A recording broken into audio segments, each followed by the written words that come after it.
केशराचा चहा. ह्या 3 ते 4 केशराच्या काड्या आहेत. त्यात 2 टेबलस्पून गरम पाणी टाकूया. मीडियम फ्लेमवर पॅन ठेवला आहे. त्यात अर्धा कप पाणी, 3 क्रश केलेल्या वेलची आणि 2 कापलेले बदाम टाकूया. पाणी अर्ध होईपर्यंत बॉईल करूया.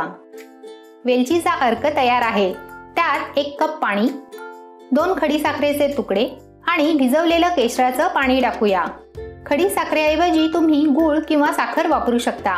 गॅसची फ्लेम लो करून 3 मिनिटं बॉईल करूया.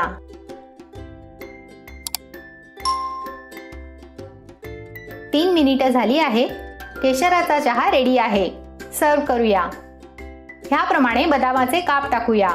चहा ओतूया. तुम्हाला जर ही रेसिपी आवडली असेल तर व्हिडिओला लाईक, शेअर आणि चॅनलला सबस्क्राईब जरूर करा.